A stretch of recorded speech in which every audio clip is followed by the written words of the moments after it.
Good morning student, my name is Jayprakash. Last lecture में मैं आपको रेजिस्टेंस के बारे में बता चुका हूं और पोटेंशियल डिफरेंस भी बता चुका हूं। तो मैं लास्ट लेक्चर में आपको एक फॉर्मूला बताया था, R is equal to B upon I. याद होगा, ओम्स लॉ पढ़ाया था उसमें। तो आज मैं उस पर न्यूमेरिकल समझाने जा रहा हूं। तो first numerical, calculate the resistance if 5 ampere of electric current flow through a conductor having potential difference between 2 points is equal to 15 volt। Means current की वैल्यू बच्चों हमें कितनी दे रखी है, 5 ampere. I is equal to 5 ampere की current हमको दे रखी है and having potential difference between 2 point is equal to 15 volt. 2 point के बीच में पोटेंशियल डिफरेंस कितना दे रखा है बच्चों, 15 वोल्ट। तो B इजकल टू 15 वोल्ट, ये आपको मिल गया। तो अब आपसे पूछा गया है कैलकुलेट द रेजिस्टेंस। तो रेजिस्टेंस क्वेश्चन मार्क, रेजिस्टेंस का फॉर्मूला आपको ये वाला पता है, B upon I. Put the value, B and I की वैल्यू पुट करते हैं इसमें। B की वैल्यू हमें 15 दे रखी है बच्चों और I की वैल्यू 5 एम्पियर दे रखी है। 5 3 जा 3 और रेजिस्टेंस की यूनिट मैंने आपको बताई थी, ओम होती है। ओके, तो हमारा रेजिस्टेंस कितना आ गया, 3 ओम। Next question,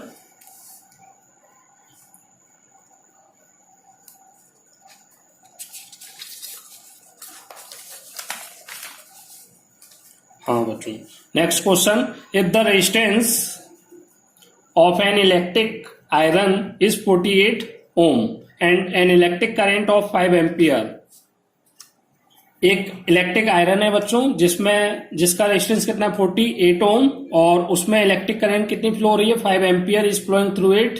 what will be the potential difference between 2 terminal of electric iron. तो आयरन के मीन्स आयरन क्या है, प्रेस के 2 टर्मिनल होंगे, उनके बीच में कितना पोटेंशियल डिफरेंस है, ये आपसे पूछा है। तो पहले तो हम लिख ले रहे हैं क्या क्या हमें दिया है। तो रेजिस्टेंस की वैल्यू आपको 48 ओम दे रखी है, 48 ओम रेजिस्टेंस, और कितनी करंट फ्लो हो रही है उसमें, 5 एम्पियर। तो आई की वैल्यू दे दी आपको 5 एम्पियर, और पोटेंशियल डिफरेंस 2 पॉइंट के बीच में मीन्स B आपसे पूछा है। आपको फॉर्मूला पता है, R is equal to B upon I. तो यहां से मैं B का फॉर्मूला बनाना चाहूं तो IR हो जाएगा बच्चों, ये इधर मल्टीप्लाई हो जाएगा IR। अब क्या करना है, वैल्यू पुट करूंगा मैं। I की वैल्यू हमें 5 एम्पियर और R की वैल्यू 48 ओम। तो कितना हो गया ये, 240 वोल्ट। ये आपका बच्चों यहां पे आंसर आ गया। Okay,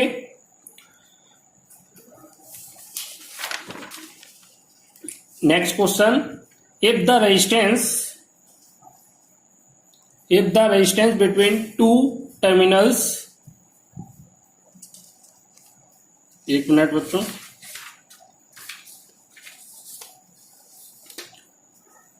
if the resistance between 2 terminals of an electric heater is 15 ohm and an electric current of 15 ampere is flow through it। Means बच्चों रेजिस्टेंस कितना दे रखा है, 50 ओम। एक इलेक्ट्रिक हीटर है जिसका 50 ओम रेजिस्टेंस है और उसमें इलेक्ट्रिक करंट फ्लो हो रही है 15 ampere through it, then what will be the voltage of electric current. तो उसमें कितना वोल्टेज होगा। तो रेजिस्टेंस की वैल्यू आपको 15 ओम दे दी, करंट इसमें 15 एम्पियर का फ्लो हो रहा है और वोल्टेज आपसे पूछा गया है। तो वोल्टेज I बराबर B अपॉन R और B इजकल टू IR। ये फॉर्मूला हमारा आ गया वोल्टेज का। आपको बस एक फॉर्मूला याद करना है, ये वाला, या रेजिस्टेंस की किसी फॉर्म में, किसी भी एक फॉर्म में याद कर लीजिए आप। तो मैं वैल्यू पुट करूंगा यहाँ पर। I की वैल्यू हमें 15 दे रखी है और रेजिस्टेंस की वैल्यू हमें 15 दे रखी है। कितना हो गया बच्चों, 225 वोल्ट। वोल्टेज की यूनिट वोल्ट होती है, तो ये आपका आंसर आ गया। ओके, और भी इसके आपको न्यूमेरिकल प्रैक्टिस करने हैं, अगर कोई प्रॉब्लम हो तो मुझे कमेंट करें, मैं उनको अपनी वीडियो में करा दूंगा।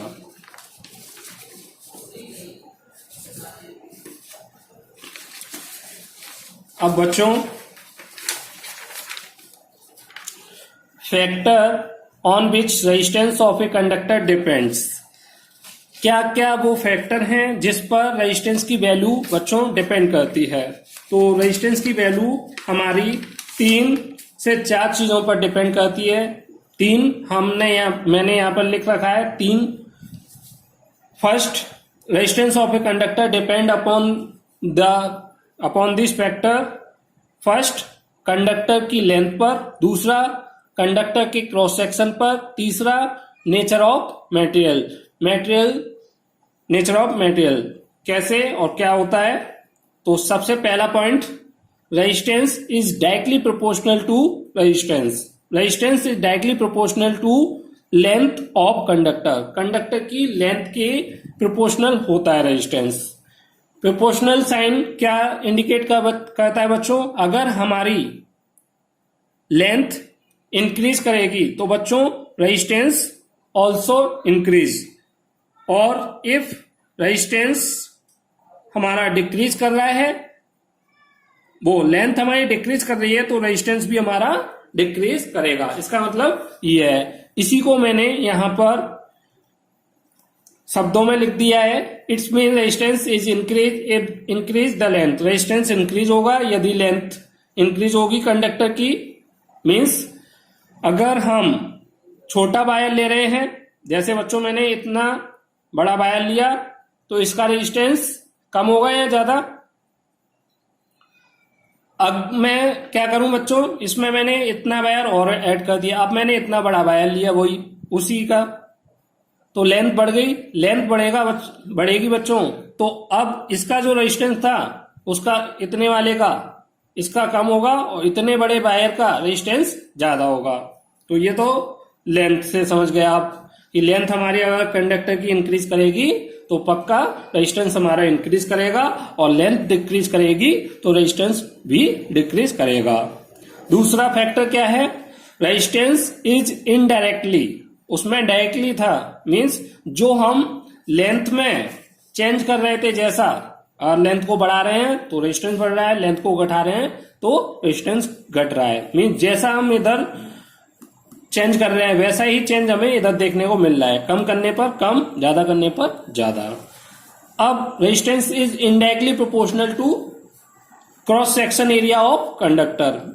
इनडायरेक्टली का मतलब होता है बच्चों, इधर मैं जो चेंज करूंगा जस्ट अपोजिट उसका चेंज देखने को मिलेगा।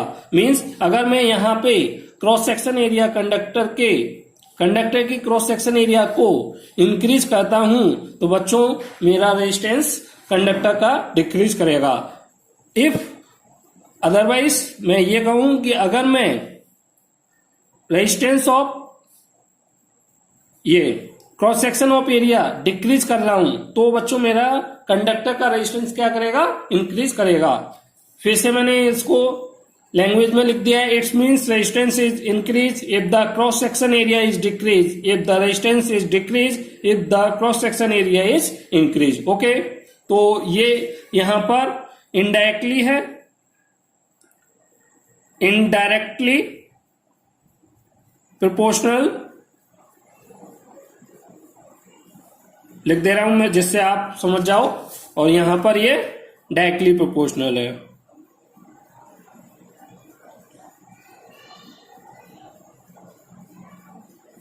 ओके, अब बच्चों और तीसरा factor nature of material. Nature of material से बच्चों आप क्या समझ रहे हो, नेचर ऑफ मटेरियल मीन्स ये है, जैसे बच्चों मेरा एक कॉपर का वायर है, एक वायर मेरा कॉपर का है, एक दूसरा वायर मेरा सिल्वर का है। ओके, तो इसका रेजिस्टेंस कुछ और होगा और इसका रेजिस्टेंस कुछ और होगा। क्यों? क्योंकि हमने मटेरियल चेंज कर दिया। ये कॉपर का बना है एक वायर, जैसे ये एक मेरा कॉपर का वायर है और ये मेरा एक सिल्वर का वायर है, तो इसका रेजिस्टेंस कुछ और होगा, इसका रेजिस्टेंस कुछ और होगा। तो ये अगर हम मटेरियल चेंज कर देते हैं तो रेजिस्टेंस भी चेंज हो जाता है। अगर कॉपर का वायर यूज करेंगे तो उसका रेजिस्टेंस कुछ और होता है, अगर मैं सिल्वर का यूज करूंगा उसका रेजिस्टेंस कुछ और होगा, अगर मैं एल्यूमिनियम का वायर यूज कर रहा हूं तो उसका रेजिस्टेंस कुछ और होगा। इस तरीके से जिस मटेरियल से हमारा वायर बना है, एल्यूमिनियम का बना है मीन्स मटेरियल कौन सा यूज हुआ है, एल्यूमिनियम, तो उसका नेचर कुछ और है, उसका नेचर वाइज उसका जो रेजिस्टेंस होगा वो कुछ और होगा।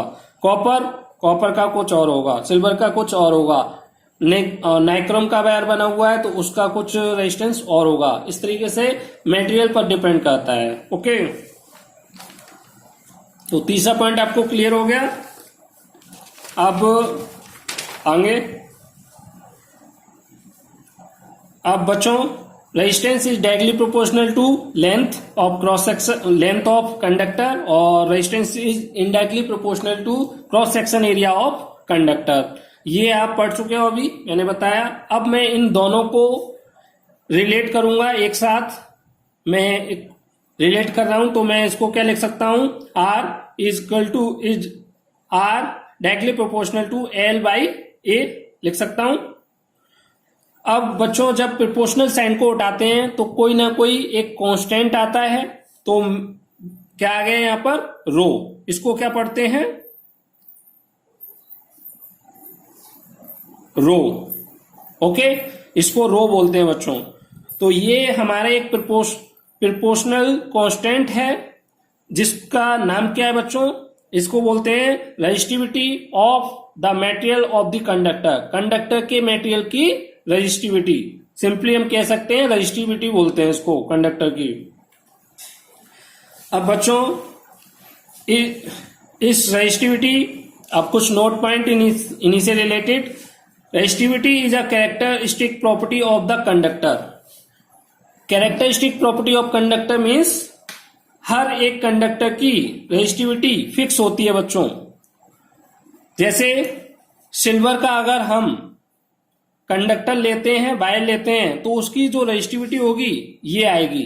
कोई भी सिल्वर का कंडक्टर होगा तो उसकी रेजिस्टिविटी ये होगी पक्का। ऐसे ही कॉपर का कंडक्टर लूंगा तो उसकी रेजिस्टिविटी 1.62 इंटू 10⁻⁸ होगी।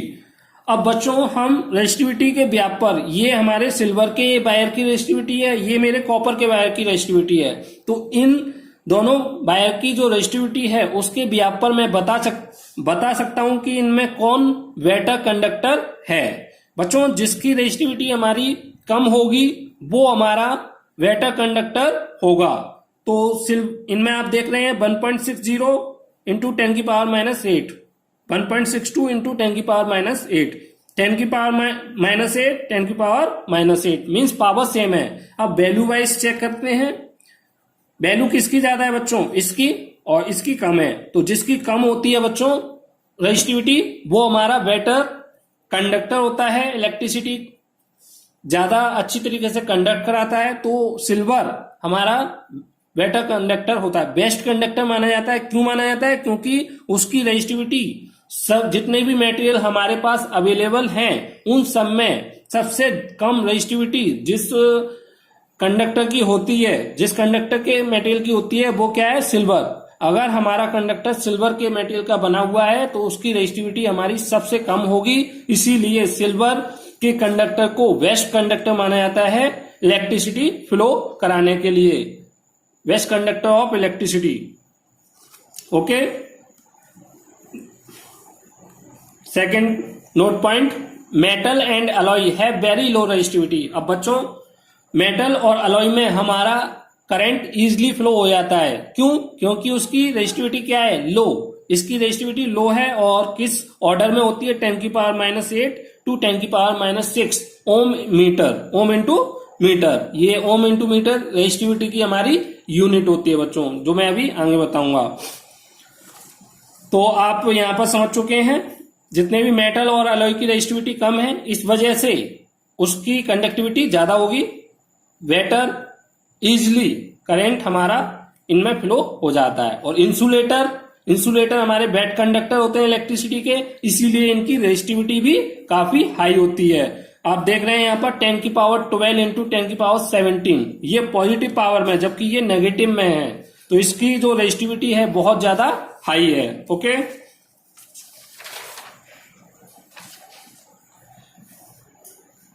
बच्चों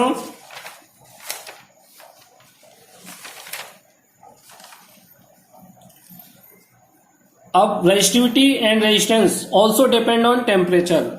बच्चों 3 चीजों को मैं बता चुका हूं, length, cross section area, nature of material. अब एक और फैक्टर है जिस पर हमारा रेजिस्टेंस और रेजिस्टिविटी डिपेंड करती है, तो रेजिस्टिविटी और रेजिस्टेंस हमारा टेम्परेचर पर डिपेंड करता है। बच्चों ये आप इंटर में एक रेजिस्टेंस का फॉर्मूला पढ़ोगे, RT is equal to R0 1 plus alpha T, where RT means किसी एक विशेष टेम्परेचर पर हम किसी कंडक्टर का रेजिस्टेंस फाइंड करना चाह रहे हैं, और R0 0 केल्विन पर या 0 डिग्री सेंटीग्रेड पर उस रेजिस्टेंस का, उस वायर का कितना रेजिस्टेंस है, एल्फा टेम्परेचर कोफिशिएंट, ये हर किसी का एक फिक्स होता है, और टी जिस टेम्परेचर पर हम निकालना चाह रहे हैं। तो आप यहाँ पे देख रहे हैं रेजिस्टेंस हमारा किस पे डिपेंड कर रहा है, टेम्परेचर पर डिपेंड कर रहा है। ऐसे ही रेजिस्टिविटी भी डिपेंड करती है। तो ये आपको याद रखना है, ये ऑप्शन में आ जाता है आपका कि हमारा रेजिस्टेंस और रेजिस्टिविटी किस किस फैक्टर पर डिपेंड करती है, उसमें एक ऑप्शन हमारा टेम्परेचर भी दिया होता है, तो आप ध्यान से टिक लगाएं।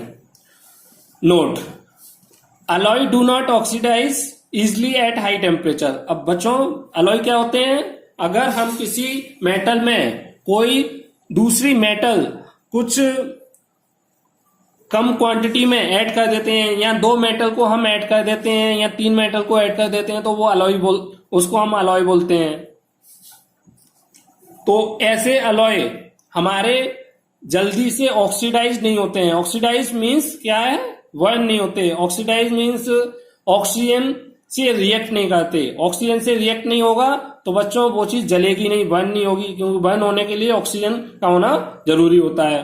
तो हाई टेम्परेचर को ये झेल जाते हैं, इसीलिए हाई टेम्परेचर जहां पर भी हमें रिक्वायरमेंट होती है हाई टेम्परेचर को होल्ड करने की, ऐसे इक्विपमेंट बनाने में हम अलॉय का यूज करते हैं, अलॉय से बने हुए वायर्स का यूज करते हैं। जैसे हमारे आपने घरों में देखा होगा हीटर, इलेक्ट्रिक आयरन, टोस्टर, इनमें जो वायर यूज होता है बच्चों वो अलॉय का बना होता है। अलॉय का बनाने के पीछे रीजन क्या है, क्योंकि वो ऑक्सीडाइज नहीं होते हैं इजिली और आसानी से बर्न नहीं होते, और हाई टेम्परेचर को होल्ड कर जाते हैं या झेल जाते हैं कह सकते हैं।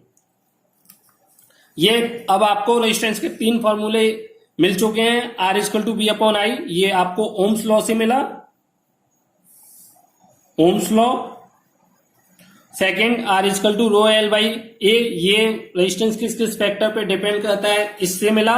और RT equal to R0 1 plus alpha T, ये आपको इंटर में मिलेगा, 10th की बुक में आपको नहीं दिया होगा और एनसीईआरटी बुक में भी नहीं दे रखा है। तो आपको ये वाला लर्न नहीं करना है, बस ये मैंने इस वजह से बता दिया जिससे आपको ये आसानी से दिमाग में बैठा रहे कि रेजिस्टेंस हमारा किस चीज पे डिपेंड करता है, टेम्परेचर पर। ओनली फॉर दिस पर्पस मैंने इसको यहां पर डिस्कस किया है।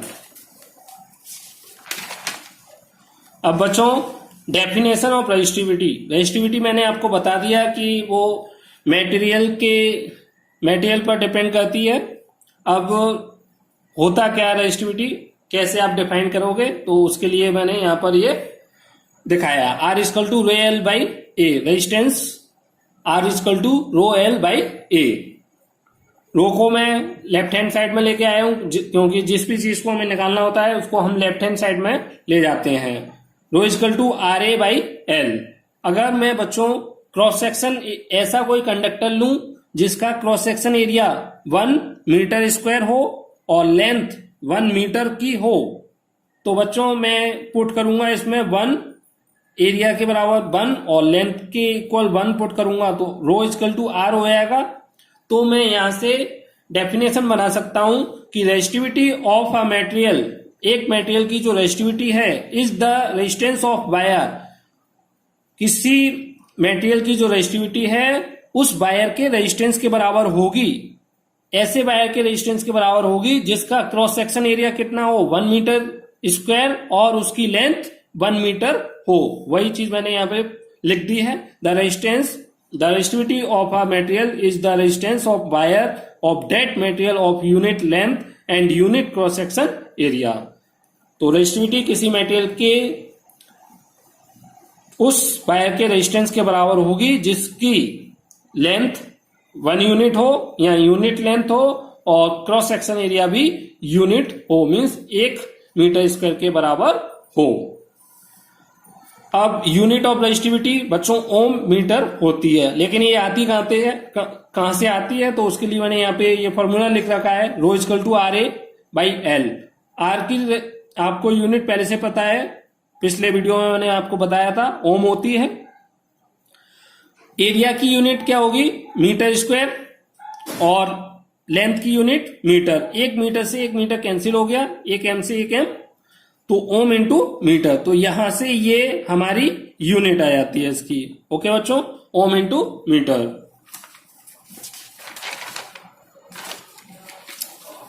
Note point, resistivity of material बच्चों मैंने आपको बताया, ये मटेरियल के नेचर पर डिपेंड करती है, किसी मटेरियल पर कि वो किस नेचर का है, किस मटेरियल का बना हुआ है, सिल्वर का बना हुआ है, कॉपर का बना हुआ है, लोहे का बना हुआ है, इस बात पर डिपेंड करता है। दूसरा टेम्परेचर पर डिपेंड करता है, लेकिन ये किसी भी कंडक्टर के शेप साइज पर डिपेंड नहीं करता है। जैसे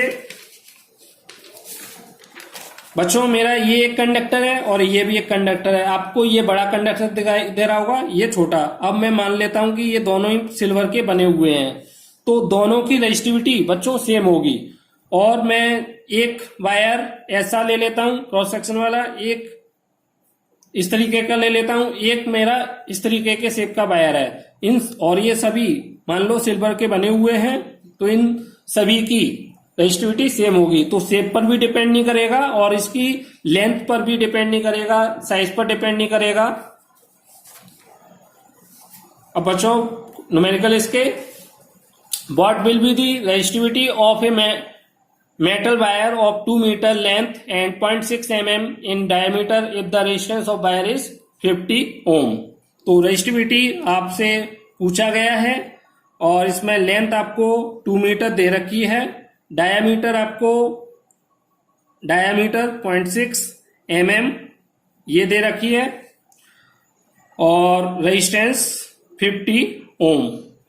तो रो के लिए रेजिस्टिविटी निकालने के लिए हमारे पास क्या क्या होना चाहिए, एक रेजिस्टेंस की वैल्यू होनी चाहिए जो हमारे पास है, लेंथ की वैल्यू होनी चाहिए जो हमारे पास है, एरिया हमें नहीं पता है, कैसे निकालेंगे। तो बच्चों कोई भी वायर हमारा इस फॉर्म का होता है, सिलेंडर फॉर्म का, और उसका ये वाला जो आगे वाला पोर्शन होता है, जैसे मेरा ये पेन मान लो एक वायर है, तो इसका ये वाला एरिया जो है किस तरीके का है, सर्कल शेप का है, ये हमारा सर्कल शेप का है। और सर्कल का एरिया क्या होता है बच्चों, पाई आर स्क्वायर होता है। पाई की वैल्यू आपको पता है 3.14 और रेडियस की वैल्यू हम डायमीटर दे रखी है। डायमीटर क्या होता है, रेडियस का दुगना होता है। तो रेडियस में यहां से कैसे निकाल सकता हूं, डायमीटर अपॉन 2 निकाल सकता हूं, 0.6 अपॉन 2 तो 0.3 mm। तो रेडियस आ गई बच्चों, radius R, small R equal to 0.3 mm। लेकिन ये बच्चों mm में दे रखी है और हमें MKS सिस्टम को फॉलो करते हैं, तो मुझे इसको मीटर में कन्वर्ट करना पड़ेगा। तो mm को जब मुझे मीटर में कन्वर्ट करना है तो इसके लिए मैं 10 की पावर -6 का मल्टीप्लाई कर दूंगा। ओके, अब मुझे ये वैल्यू यहां पे पुट कर दूंगा मैं, 0.3 इंटू 10 की पावर -6 का स्क्वायर। यहां से मेरा एरिया आ गया बच्चों। अब मैं इस फॉर्मूले में ये सभी वैल्यू पुट कर दूंगा। रेजिस्टेंस की वैल्यू हमें 50 ओम दे रख, चलो मैं एक बार फॉर्मूला लिख दे रहा हूं। रेजिस्टेंस की वैल्यू 50 ओम दे रखी है। एरिया की वैल्यू मैं ये निकाल चुका हूं 3.14 इंटू 0.3 इंटू 10 की पावर -6 का स्क्वायर अपॉन लेंथ की वैल्यू कितनी दे रखी है 2 मीटर। बच्चों इसको सॉल्व कर लेंगे और हमारा आंसर आ जाएगा। आपको ये सॉल्व करना है। Okay, second, area of cross section of wire become half when its length is stretched to double। तो इसमें क्या है बच्चों, हमें रेजिस्टेंस के बीच में find the relation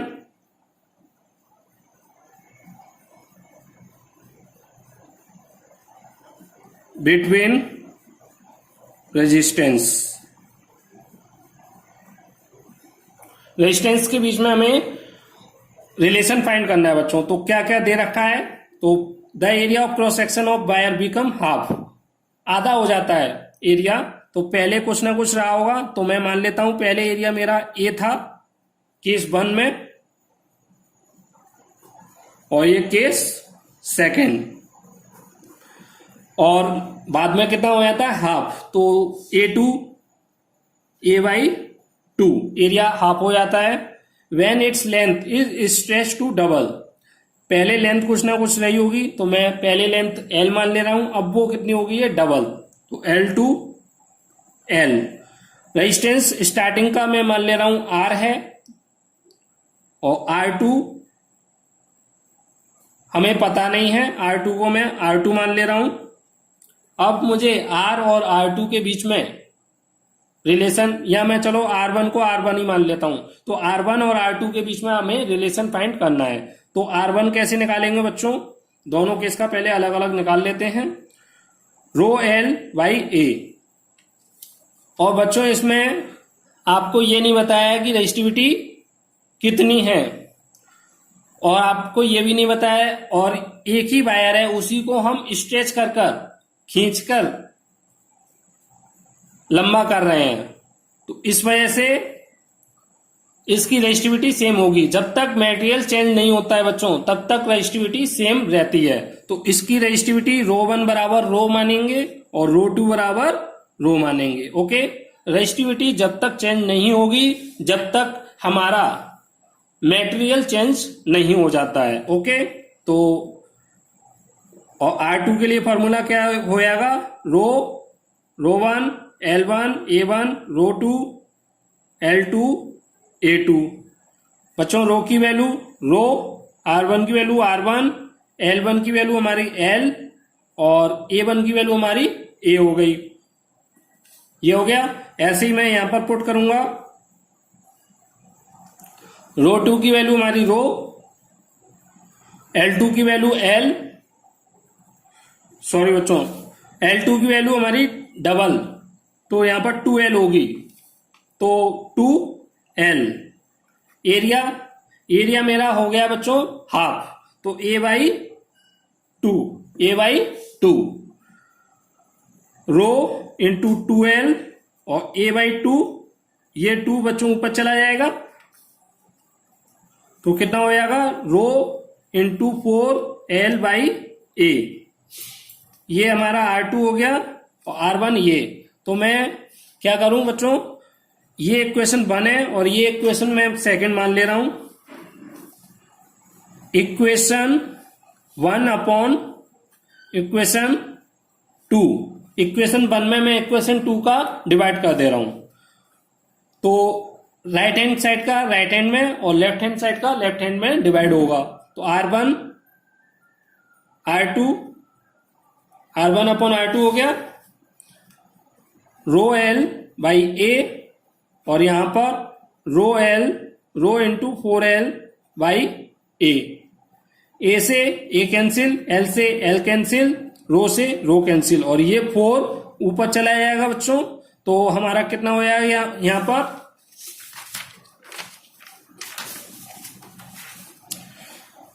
R1 upon R2 क्या बचा, 1 अपॉन 1 अपॉन 4 अपॉन 1, ये बचा, सभी कैंसिल हो गया है। तो ये 4 हमारा ऊपर चला जाएगा, कितना आएगा 4/1 R1/R2। तो इन R1 और R2 के बीच में क्या रिलेशन आया बच्चों, R1:R2 इज इक्वल टू 4:1। तो इस तरीके से हमें इनके न्यूमेरिकल सॉल्व करने हैं। आप और न्यूमेरिकल सॉल्व करें। अगर कोई प्रॉब्लम हो बच्चों तो प्लीज कमेंट करें, और भी न्यूमेरिकल अगर आपको सॉल्व करवाने हैं तो मैं नेक्स्ट वीडियो में करवा दूंगा। बाकी का आप इनको सॉल्व करें, प्रैक्टिस करें। अगर आपको वीडियो पसंद आई हो तो वीडियो लाइक करें, कमेंट करें और चैनल को सब्सक्राइब करें। Thank you.